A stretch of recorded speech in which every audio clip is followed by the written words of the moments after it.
হ্যাঁ এরা ঘুমাবে সবাই। এই যে জোর করে নিয়ে এসছে মহিলা, এই মহিলা জোর করে নিয়ে এসছে। আমার 6টা থেকে শিফট, এখন 4:10 বাজে। আমি কি করে মর্নিং শিফট করবো? আসতে হয়।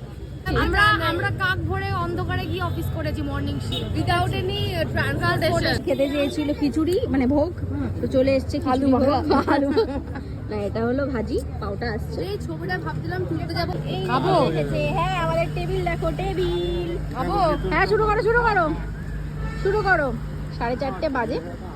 তোমাকে আমি খাইয়ে দেখ কিরকম করে, দেখ আমার ক্যামেরার জন্য কিরকম করে দেখ। কি আরেকবার বলো, শুনতে পাই। সব সময় রেডি থাকি তোমার ক্যামেরার জন্য। I am camera ready. তোমার ছিল এই পাওভাজি দোকানটায় লাইট বন্ধ হয়ে গেছে, দোকান পরিষ্কার হয়ে গেছে, আমরা এখনো বাড়ি যেতে পারিনি কারণ আমাদের ক্যাব আসেনি এখনো। তো এরা আবার লাস্সি খাবে, তো গেছে ওখানে লাস্সি খেতে। মানে কি বলবো, বাড়ি যেতে পারছি না, আমার নাকি অফিস 6টা থেকে।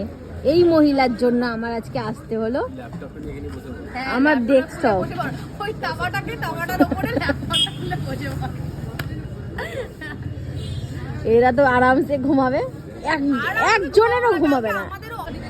লস্যি লস্যি, বাড়ি যাবো না, লস্যি খাচ্ছে আবার। খাও খাও খাও। আমার ব্যাগে এক্সকিউজ মি, ওটা আমার ব্যাগে। এই নাকি ভোলে বাবার পুজো দিয়ে এসছে, বরকে কিভাবে ধমকাচ্ছে দেখুন, বরকে ধমকাচ্ছে। আজকের জন্য এখানেই ব্লগটা শেষ করছি, আমরা এখন বাড়ি চলে যাচ্ছি।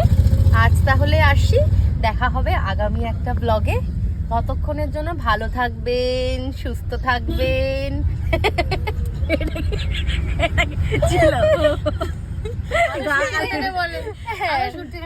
আরো সুর টানে সে, যে ভালো থাকবেন, সুস্থ থাকবেন, দেখা হবে আগামী একটা ব্লগ। নমস্কার, tata tata, good night. Good night, না good morning, good morning, good morning.